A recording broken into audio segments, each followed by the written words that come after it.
We are going. Welcome to the Commonwealth of Israel. Shalom. And welcome back if you've been watching us, either some of our videos or all of them. I'd like to encourage you to go back and watch our first video, the Commonwealth of Israel, because this is systematic teaching. We're teaching you and building upon all these lessons. So if you haven't watched them all, we had pretty good numbers on last week's message, What is the Seal of God? And this week is building on that message, just like the last week was building on that. Today's title is called, What About My Sabbaths? Plural. Okay? We established in our video last week that the Sabbath is the seal of God, okay? We're going to start out by reading Isaiah 66, 22 and 23, which we read last week, because we're going to bring up this question about what about my Sabbaths, plural. Isaiah 66. I got to get a new Bible. I've tore this one up. Isaiah 66. Starting to come apart. Isaiah 66, and we're going to read just 22 and 23, two verses when you get ready, brother. For as the new heavens and the new earth which I will make shall remain before me, saith the Lord, so shall your seed and your name remain, and it shall come to pass that from one new moon to another, and from one Sabbath to another, shall all flesh come to worship before me, saith the Lord. And we need to understand what we're talking about here. He says from the new heavens and the new earth. So this is Isaiah prophesying of the new heavens and the new earth, which is after the millennial reign, which I will make, the new heaven and new earth, this is Yahuwah here, which will remain before me, saith Yahuwah. So your descendants and your name remain forever. Now here's another prophecy. He says, and it will come to pass that from one new moon to another, and from one Sabbath to another, shall all flesh come to worship before me, saith Yahuwah. Now, again, prophesying in the new heaven and new earth that all flesh, period, everybody, not just the nation of Israel, but everybody. And that's second resurrection people. And Sabbath here in the Hebrew is plural, okay? So what about these plural? What's he talking about when he's talking about his Sabbaths, okay? Let's go to Leviticus 23, and we're going to talk about some other Sabbaths. Leviticus 23, if I go the right way. Leviticus 23. We're going to read the whole chapter, and it's a long chapter, but this is the most scripture we're going to cover, because this is going to tell you what these other Sabbaths are that we're going to be living from one Sabbath to another, and also even the new moons. Go ahead, brother, verse 1. And the Lord spake unto Moses, saying, Speak unto the children of Israel, and say unto them concerning the feast of the Lord, which you shall proclaim to be holy convocations, even these are my feast. Okay, now that's telling you that all of these things after this are his feasts, okay? Some don't say, one way fully, but he tells you even these are my feast, even including the seventh day Sabbath. Go ahead, brother. 4150 is the concordance. Yep, the number is 4150. Okay, in 6 days shall work be done, but the seventh day is the Sabbath of rest and holy convocation. You should do no work therein. It is the Sabbath of the Lord in all your dwellings. So this is a Sabbath. Clearly, the seventh day Sabbath is the lead Sabbath because it's from week to week. Okay? Now, from verse 4 on, he's going to talk about these, not the seventh day Sabbath, but the rest of these being set apart in their seasons. Okay? They are mohadim, or appointed times, which is 4150. Okay? So we need to understand these are set in their seasons, and the seventh day Sabbath is week by week by week. But we're still going to live from one Sabbath, and each feast, is also governed by these things as well. Go ahead, brother, verse 4. 4. These are the feasts of the Lord, even holy convocations which you shall proclaim in their seasons. And holy convocations means set apart assemblies, okay? That you're supposed to assemble on his set apart feasts that are set in their seasons, just like the one that's on the weekly cycle. Go ahead. So the feasts and seasons, that's the same 4150. It is. Feast and seasons, 4150, which is Mohadim, the plural of Moed. Moed. Verse 5, in the 14th day of the first month at evening is the Lord's Passover. Yep.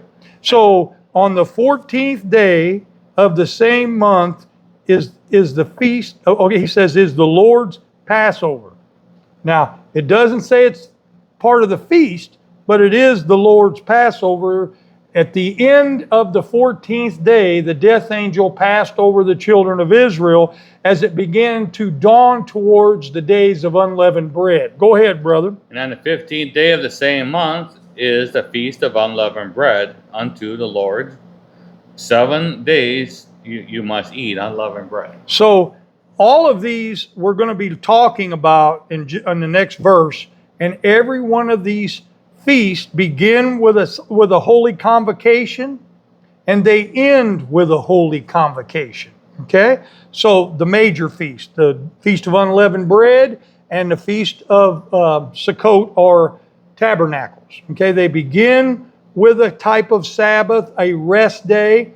Now the seventh-day Sabbath is set apart further, and so is the Day of Atonement. And we'll read that. Go ahead, brother. In the first day you shall have a holy convocation. You shall do no servile work therein. Or no regular or rigorous work. Go ahead. But you shall offer an offering made by fire unto the Lord 7 days. And the 7th day is a holy convocation. You should do no servile work therein. So again, it's a rest day. Okay, you're not to do ordinary or rigorous work on the first day of unleavened bread or the last day. Go ahead.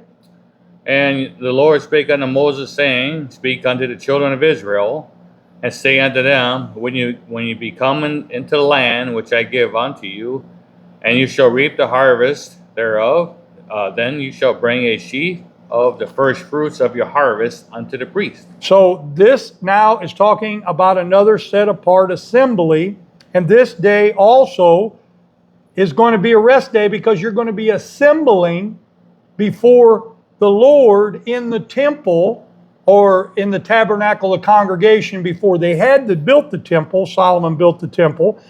That you would be resting on this day, and these are the things that you're commanded to do. Go ahead, brother. And you shall wave or present the sheep before the Lord, to be accepted for you on the morrow after the Sabbath, the priest shall present it. So the morrow after the Sabbath, they're talking about the seventh-day Sabbath, you shall wave or offer this offering, which represents the first fruits of the harvest, which is our Messiah, pointing towards the day of Pentecost, which we'll get to when we get to it. Go ahead, brother. And the meat or the grain offering thereof shall be 2 deals of fine flour mingled with oil, an offering made by fire unto the Lord for a sweet savor. And the drink offering there shall be of wine, and the 4th part of a hin. So you know now, he says, and you shall offer that day, okay? When you wave the sheaf or the handful, as that being that handful of grain representing our Messiah, and a lamb without blemish, which is another shadow of our Messiah, him being the perfect Lamb of God that's offered to take away our past sins or the sins of the world, of the first year for the burnt offering unto the Lord. Go ahead. 14. I didn't go over 13. And the meat or grain offering thereof shall be 2/10 of deal of grain. So again, the grain offering is the first of the first fruits, and it's the day of first fruits. In Deuteronomy 16, it tells you a little bit more, because in there it tells you this is what starts the Feast of Weeks. Okay? In our last message, I went over how there's not anything in the New Testament should have been translated the first day of the weeks. It should have been the first of the Sabbaths. This is the first of the Sabbaths, the day of first fruits, that starts the Feast of Weeks. that counts down to the day of Pentecost, or Shavuot in Hebrew, okay? And so it begins with a Sabbath and it ends with a Sabbath. See, we're supposed to live from Sabbath to Sabbath and new moon to new moon. Go ahead, brother. 14. And you shall eat neither bread, nor parched corn, or grain, nor green ears, until the selfsame day that you have brought an offering unto your God.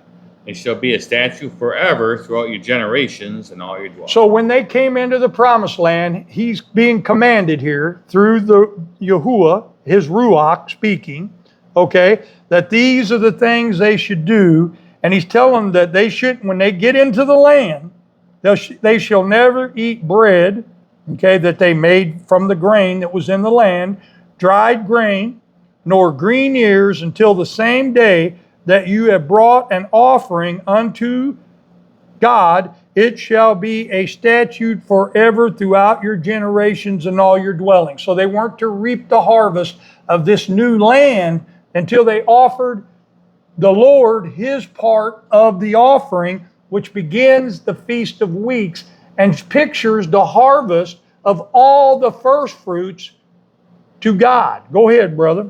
Verse 15. And you shall count unto you from the morrow after the Sabbath, from the day that you brought the sheaf of the wave offering, 7 Sabbaths shall be complete. So after the day, after the seventh day Sabbath, following the first day of unleavened bread, okay, the Sabbath, seventh day Sabbath, following the first day of unleavened bread, the next day is the Feast of First Fruits.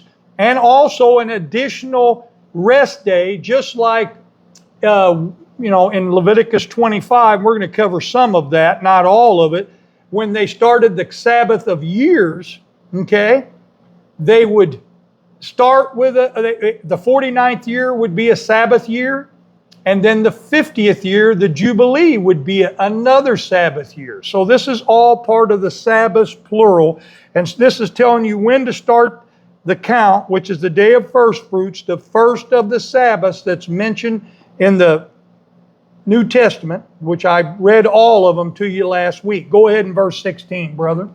Even on the morrow after the 7th Sabbath shall you number 50 days, and you shall offer a new grain offering unto the Lord. So there'll be 7 seventh-day Sabbaths after the day of first fruits, and then the 50th day, which will be Pentecost or Shavuot.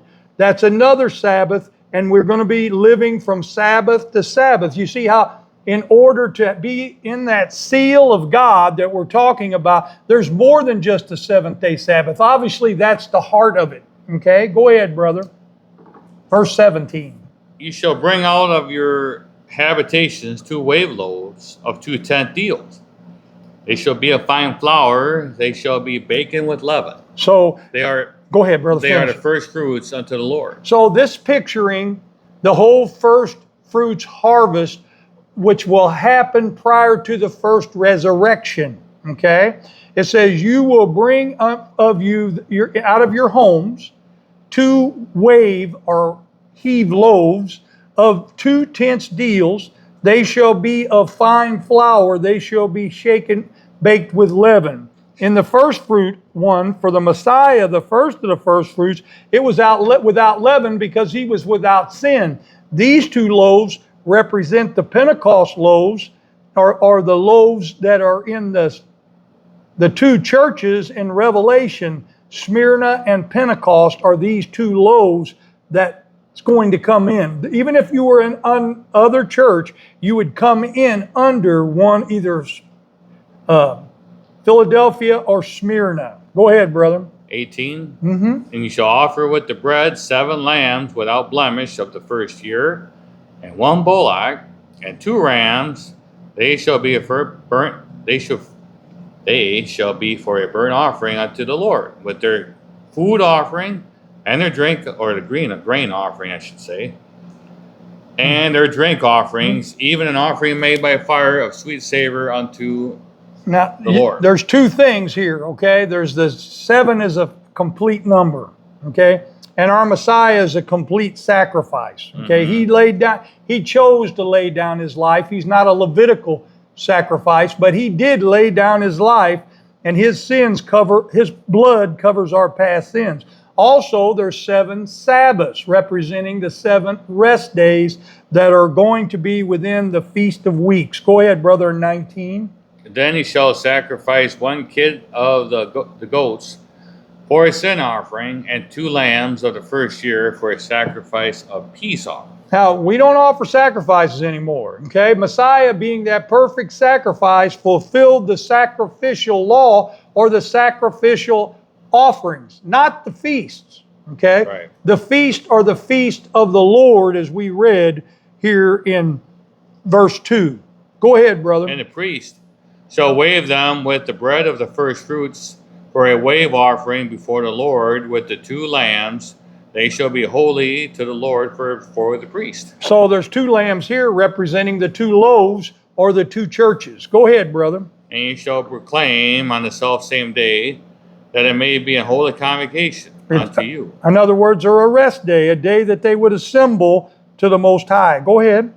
You shall do no servile work therein. It shall be a statute forever in all your dwellings throughout your generation. And somebody, again, might tell you, well, that's for the Jews, okay, or for Israel. It's not for us.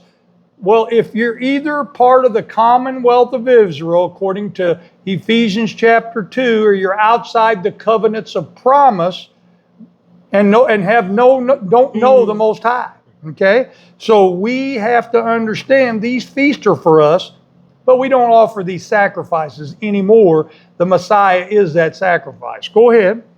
22. And when you reap the harvest of your land, you shall not make clean riddance of the corners of your field. When you reap, neither shall you gather any gleaning of your harvest. You shall leave it them unto the poor and to the stranger. I am the Lord your God. So he was ordering him to help take care of the poor and the stranger. This represents the 3rd year tithe, okay? It's the same. It's a picture of it. It says, and when you reap the harvest of your land, in other words, when you go into the promised land and you reap the harvest that you didn't plant, you shall not fully or clean riddance of the corners. In other words, you should leave the corners of your field. And I've seen that happen. And they still do it today. Yeah, I've seen that happen. A lot of believing farmers will do that today, even though they think the law is done away with, okay? Yeah. Of your field. When you reap, neither shall you glean. That means go over and gather other things that were missed of the harvest. You shall leave them for the poor and to the stranger. I am the Lord. Go ahead, brother. Verse 23. 24? Yep. 23. And the Lord spake unto Moses, saying, he's speaking to Moses. Yep, the Lord here, or Yahuwah. Yeah. Speak unto the children of Israel, saying, in the 7th month and the 1st day of the month shall you have a Sabbath, a memorial blowing of the trumpets, and holy assembly. See, now notice he comes out and says Sabbath here. He doesn't say on the others, but it's still a holy, they're all holy convocations, and they are also rest days. If you look They're up, all set apart. they're all set apart. So these are the Sabbaths that is plural that's mentioned in all of the Old Testament. Okay? So speak unto the children of Israel, saying in the 7th month, and he's speaking of the day of trumpets, or the day of shouting, in the 1st day of the month, shall you have a Sabbath or a rest day, a memorial of blowing of trumpets. It is a set apart assembly or a rest day. Okay? Go ahead, brother. You should do no servile work therein, but you shall offer an offering made by fire unto the Lord. So it's a rest day. It's a Sabbath. That's what Sabbath means, is rest. Go ahead, and brother. The Lord spake unto Moses, saying, also on the 10th day of the 7th month, there shall be a day of atonement. It shall be a holy assembly or convocation unto you. You shall afflict your souls, an offering made by fire unto the Lord.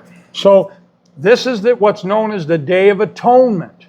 And some even say the Day of At-One-ment, because you could break it down like that. Being one with the Most High, turning back to Him. And Messiah is our atonement. Yep, the Messiah is our atoning sacrifice that brings us to the Father. Yep. But this is making atonement. Yep. Now, we can't make atonement for our sins anymore.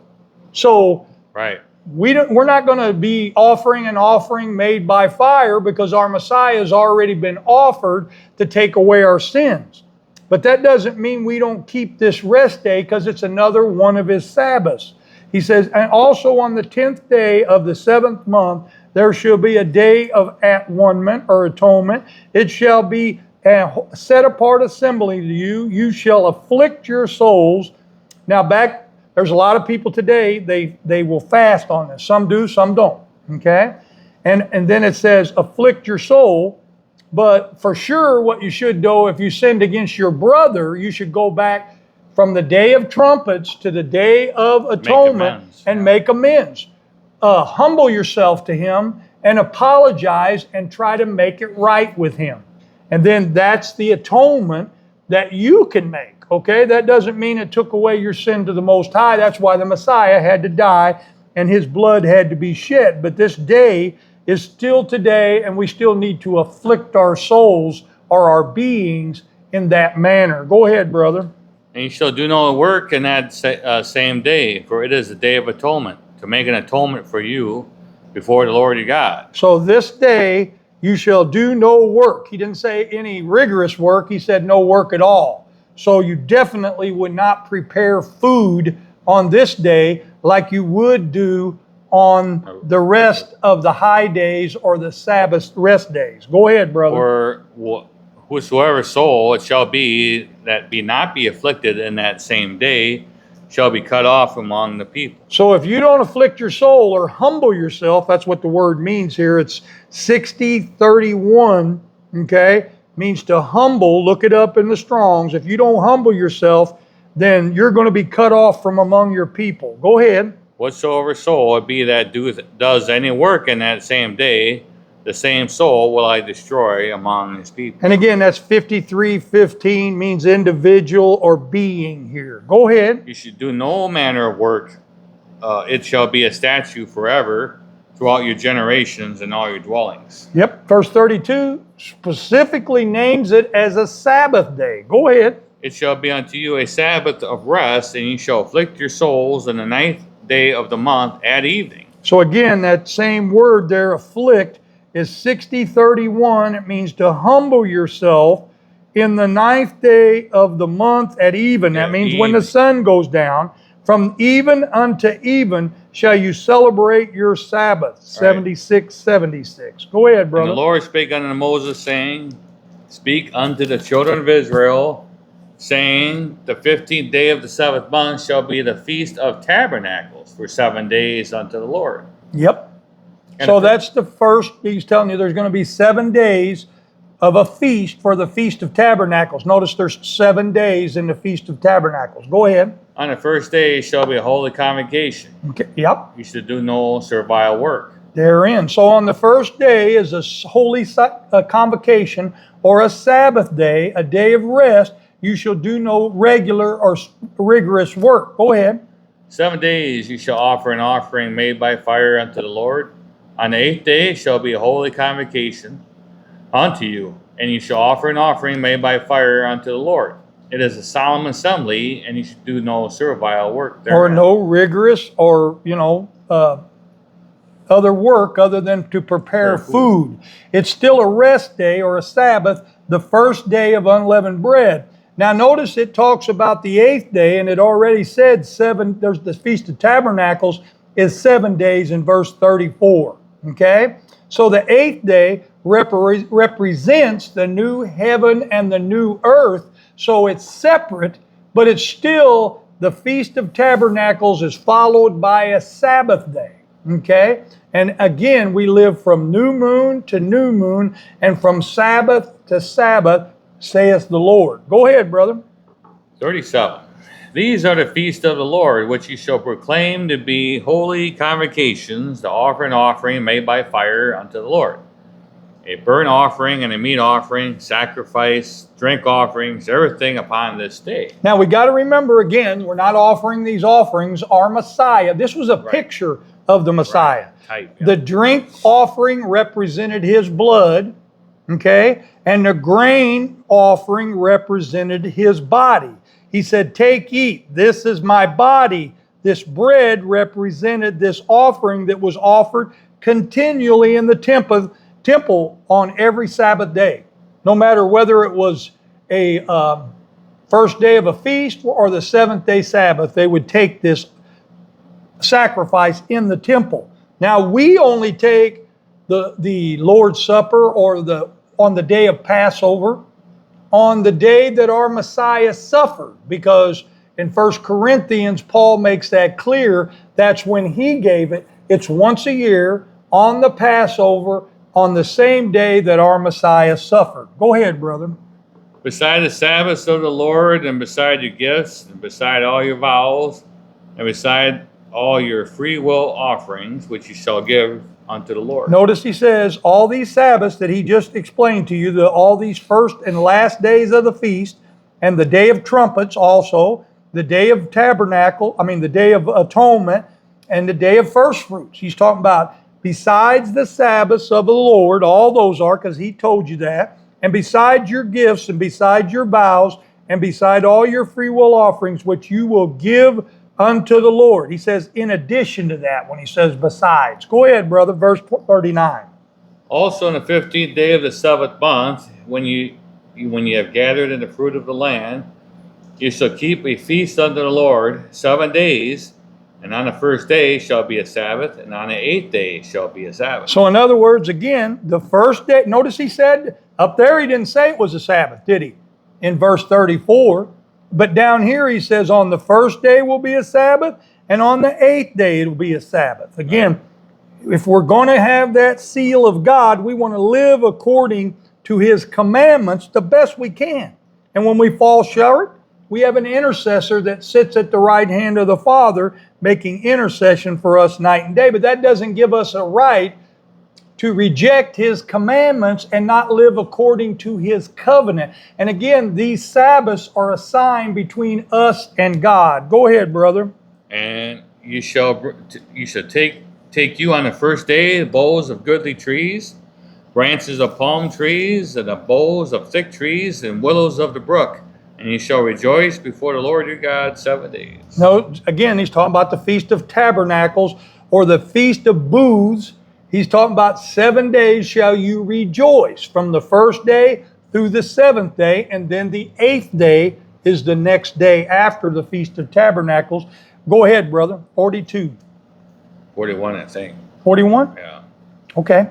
And you shall keep the feast unto the Lord 7 days in a year. Mm-hmm. It shall be a statute forever in your generations. You shall celebrate it in the 7th month. And if you're part of the Commonwealth of Israel and you've been grafted in amongst the natural branches, it's throughout all your generations. It's a perpetual covenant forever, and it's part of that seal of God that we talked about last week. Go ahead, brother. You should dwell in booths 7 days. All that are Israelite born shall dwell in booths. And that's why every year we stay in temporary dwellings. That's what tents or booths are designed. This was called sukkah, okay? And these sukkahs they built as a representation of how the children of Israel lived when they were in the wilderness in temporary dwellings or tents. Or Go some ahead. places, some people have stayed in cabins. And some people, right now it's just don't stay in your own home. Right. Okay. Just like you're not supposed to take the Passover in your own home today. Go ahead, that brother. your generations may know that I made the children or the sons of Israel to dwell in booths. When I brought them out of the land of Egypt, I am the Lord your God. And Moses declared the sons of Israel the feast of the Lord. So these are all the feasts or the festivals of the Lord that begin with a Sabbath and end with a Sabbath. Leviticus 26. Now we're going to go to Leviticus 26 and we're going to set up a little bit more out.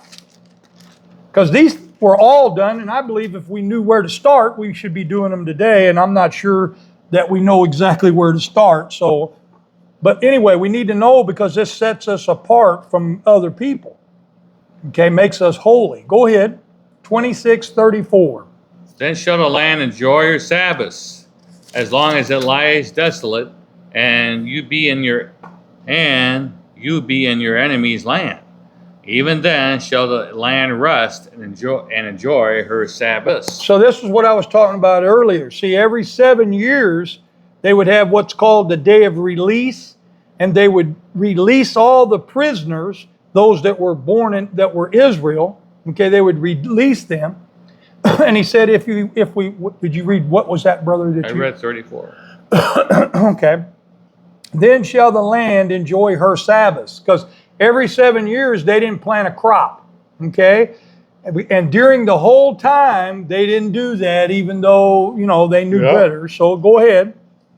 35, as long as it lies desolate, it shall rest, because it did not rest in your Sabbaths when you dwelt upon it. So, and this will be something that we need to be keeping, and we will be keeping in the millennium. Back to 25? Yes, because we're going to do a little more on that. 25 and verse 1 through 17. And the Lord spake unto Moses in Mount Sinai, saying, Speak unto the sons of Israel, and say unto them, When you come into the land which I give you, then shall the land keep a Sabbath unto the Lord. So you're supposed to allow your land to rest, and that's probably why our crops don't do as well. They try a vain attempt at it by what they call crop rotation, and even they might put your crops in a bank, okay, to not grow sometimes. Go ahead.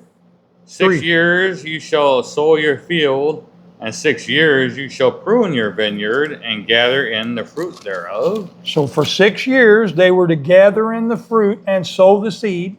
But in the 7th year shall be a Sabbath of rest unto the land, a Sabbath for the Lord. You shall neither sow nor your field, nor prune your vineyard. Can you see how they were living from Sabbath to Sabbath and new moon to new moon? Even in these land rests, they were doing that. They end with a Jubilee. Go ahead, brother. We're going to read that. 5, in which grows out of his own accord of your harvest, you shall not reap, neither gather the grapes of your vine undressed, for it is the year of rest unto the land. So, and they didn't do that. That's why when they go into the land, in other words, the people that were dwelling in the land didn't let the land rest, but they're telling Israel to let it rest. Go ahead, verse 6. And the Sabbath of the land shall be food for you, and for your servant, and for your maid, and for your hired servant, and for your stranger that resides with you. Because Yahuwah, for God, was going to bless the land during the Sabbath rest. The volunteer crops would come up, and they weren't to harvest it. They were just to go out and take what they needed during this rest. Go ahead in verse 7. And for your cattle and for the beasts that are in your land shall all the increase thereof be food. So in other words, he says, and for your cattle, in other words, all that grew of itself, and for the beasts that are in the land shall all the increase thereof be for food. Go ahead. And you shall number 7 Sabbaths of years unto you, 7 times 7 years, and the space of 7 Sabbaths of years shall be unto you 49 years. So now that's going to be adds up to 49 years, and they would have been a Sabbath on that 49th year, that they wouldn't have grown their stuff. So they really had to have faith in what the Most High told them, okay? Because this next year is a Sabbath as well. Go ahead and read it, brother. Then shall you cause the trumpet of Jubilee to sound on the 10th day of the 7th month, and the day of atonement shall you make the trumpet sound throughout all your land. So this is another Sabbath, back-to-back Sabbaths. Took a lot of faith not to try to grow something and depend on the Lord to deliver the crop for 2 years in a row. Okay, they wouldn't plant or anything. Go ahead in verse 10. And you shall hallow the 50th year, and proclaim liberty throughout all the land, and unto all the inhabitants thereof it shall be a jubilee unto you, and you shall return every man unto his possession, and ye shall return every man unto his family. Now, when we go into the millennial reign and all the land is going to be turned over to all the 12 tribes that they were given when they crossed into the promised land, we're going to be doing this again. That'll be a Jubilee year when that happens. Okay, when we go back into the promised land, it'll be a Jubilee year, and there will be a 1,000-year reign of our Messiah beginning on that Jubilee day, going for 1,000 years. Okay, so you could see how these are pictures and how they were living from Sabbath to Sabbath and from new moon to new moon. Go ahead, brother. 11. A jubilee shall be that 50th year be unto you. You should not sow, neither reap that which grows of itself in it, nor gather the grapes in it of your vine undressed. So in other words, you weren't to harvest the crop. You just went out and got what you needed when you needed it. You had to trust in the Lord for your increase. Go ahead, verse 12. For it is a jubilee, it shall be holy unto you. Set apart. You shall eat the increase thereof out of the field. So in other words, what grew of itself?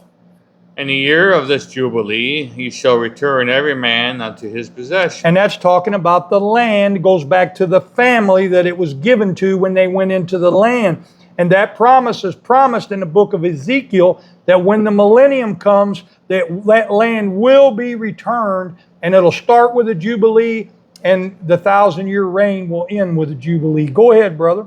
And if you sell anything unto your neighbor, or buy anything of your neighbor's hand, you shall not oppress one another. So in other words, you shall always sell it back to them, or if in a 50th year there wasn't no selling to do, they automatically had to give that land back to the family that it was given to by the Lord when they came into the promised land. It'll be that way during the millennial reign. Go ahead, brother.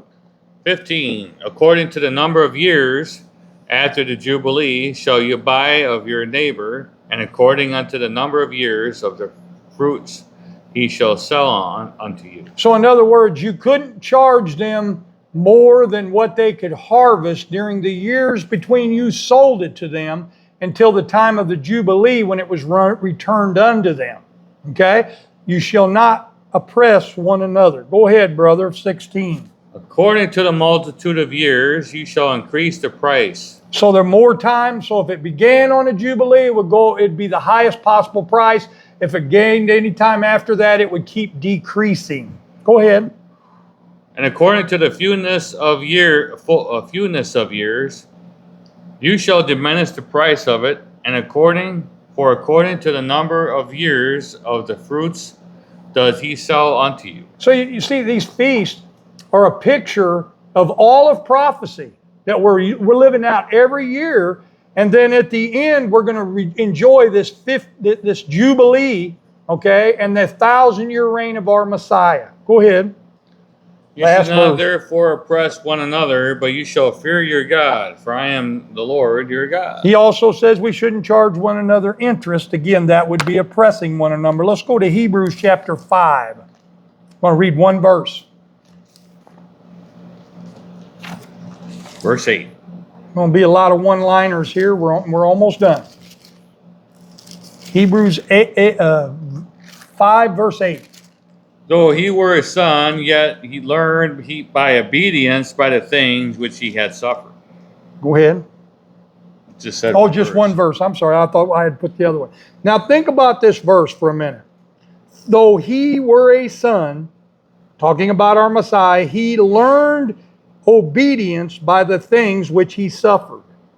If we choose to be set apart like Israel was set apart, as we become part of the Commonwealth of Israel, I guarantee you're going to be suffered because you're going to be cut off. You're going to be set apart from all your family and friends. The Messiah was our example of that. He learned obedience. Go ahead and read the next verse. It goes together. And being made perfect or complete, he became the author of eternal salvation unto all them that obey him. Okay? He, the Messiah, became the author of eternal salvation unto all them that obey him by keeping the same commandments that he kept. Let's go to Hebrews right here. Yeah, Hebrews 10. Way up here. Yeah. Hebrews chapter 10. And we're going to read 24 through 30.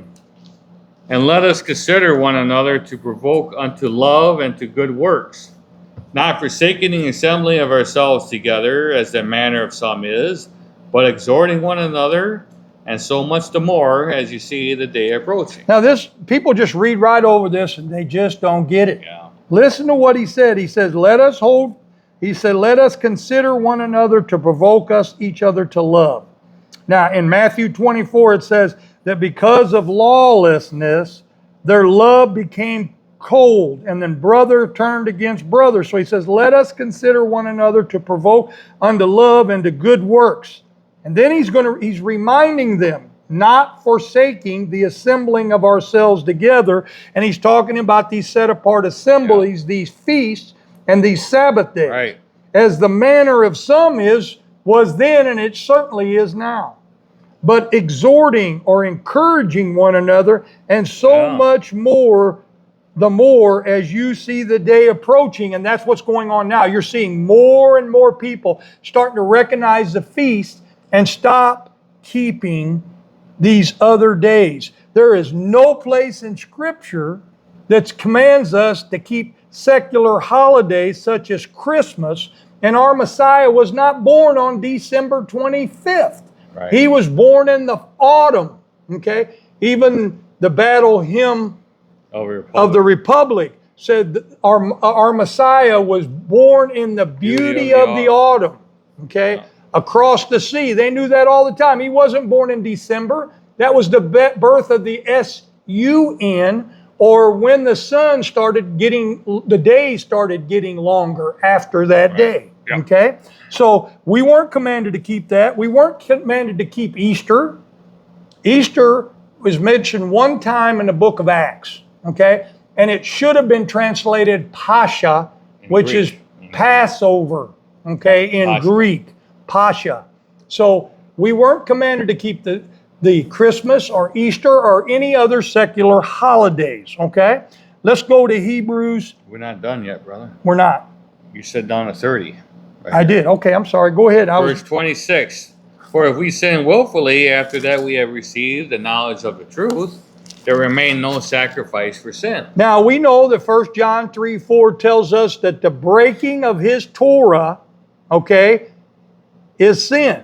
So if we sin willfully after we receive the knowledge of the truth, which if you understand that these feast days are part of Torah and that we should be keeping them, if you break them because you don't want to be set apart like everybody else, then there remains no more sacrifice. In other words, Messiah's blood is not going to cover your sins. Go ahead, brother.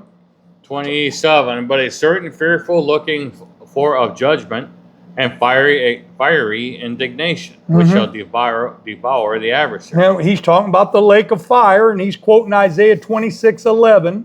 He that despised or rejected Moses' law died without mercy under 2 or 3 witnesses. And he's talking about the Torah, okay? And they did. They died without mercy under, and he's quoting Deuteronomy 17:6.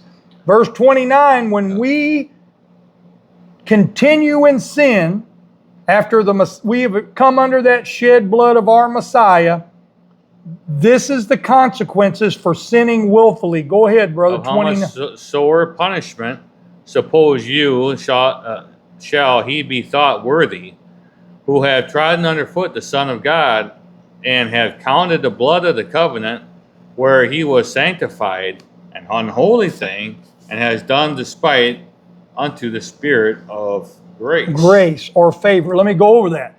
Of how much worse punishment do you suppose will he be thought worthy of, who have trodden underfoot the Son of God, which we know is talking about our Messiah, and have counted his blood, the blood of the covenant, that sanctified the book of Deuteronomy, basically, wherein was sanctified any of us. That we were unholy. We were unholy things before we came under that shed blood, and have done despite unto the Spirit of grace or favor, which is the Ruach HaKodesh. Go ahead, 30. Verse 30, for we know him that hath said, vengeance belongs unto me, I will recompense, saith the Lord. And again, the Lord shall judge his people. And he's talking about, again, Revelation 20, the great white throne judgment, and is quoting both Psalm 135:14 and Deuteronomy 32:35 and 36. Go ahead. 31, it is a fearful thing to fall in the hands of the living God. And it is. And if we sin willfully, so grace may abound, there remains no more sacrifices to your sins, according to Paul and the book of Hebrews. Go ahead. But call to remembrance the former days in which, after you were illuminated, you endured a great fight of afflictions. Before you were converted and you became what's known as being saved, Yep. you weren't Right. under test. But once you come under that shed blood and you realize that you need to keep his covenant, you need to remember that the former days in which after you were illuminated, that means once you received the Holy Spirit, that means to be enlightened, you endure a great flight of affliction, because that's when Satan starts testing you. Go ahead. 30. Partly while you were made a gazing stock, Or a public spectacle. both by reproaches and afflictions, and partly while you became companions of them that were so used. So, and that's talking about the prophets and the apostles. And if you start keeping these days and keeping the Sabbath day, that's what's going to happen. You're going to become a public spectacle. We're going to close with Matthew 5:17 through 19. Okay? Words of our Messiah. Words of the Messiah. Matthew 5:17 through 19. This is Messiah in what's known as the Sermon on the Mount. Okay? Think not that I come to destroy the law or the prophets. And that destroy is Strong's Concordance number G2647, and it means to abolish or to do away with. Go ahead. I am not come to destroy, but to fulfill. Okay? To full meaning. Bring into full meaning, exactly. See, before the Messiah came out and lived out the Torah, it didn't have full understanding, and he's explaining that right here in the Torah on the Mount. Go ahead, brother. 18, for truly I say unto you, till heaven and earth pass, one jot or one tittle shall in no wise pass from the law until all be fulfilled. And this law here is nomis, is 3551, and it means Torah. Number one meaning is the law of Moses that we talked about. So he said, think not that I am come to destroy the Torah, to do away with the first 5 books of the Bible, Right. or the prophets. And that's most of the rest of what's known as the Old Testament.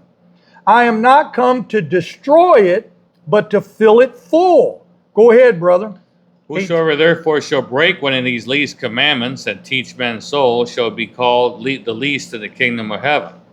But whosoever shall do and teach them, the same shall be called great in the kingdom of heaven. Now, let me ask you, do you want to be in the kingdom of heaven? Because there's no obvious thing here that says if you break these commandments that you're even going to be there. It just says you're going to be called least in the kingdom of heaven. You cannot be there and still be called I think we least. should read one more verse. One more verse, brother. Go ahead. Verse 20, for I say unto you, that except your righteousness shall exceed the righteousness of the scribes and Pharisees, you shall in no case enter in the kingdom of heaven. And the Pharisees, they kept the Torah robotically. They just didn't keep it by faith and or belief. And what they did was they used it as a weapon. Okay? Yeah. And a lot of people do that today. So hopefully somebody got something out of this message. And now you understand why most of the places in the Old Testament, when it's talking about in the prophets, the Sabbaths plural, what Sabbaths that he's talking of. So to be in covenant with the Most High, we want that seal of God. We need to keep his Sabbaths set apart or holy. So again, hopefully somebody got something out of this message. And if you haven't yet subscribed to the Commonwealth of Israel, we ask you, we implore you to do so. We only got 25. We need 50 to be able to go live, okay? Cost you nothing. You can even do it anonymously, okay? So please subscribe and then give it a thumbs up on YouTube. And if you really like it, share it to your Facebook page and then hit that notification bell so you get notified of our next video. And may God bless until we meet again. Hallelujah.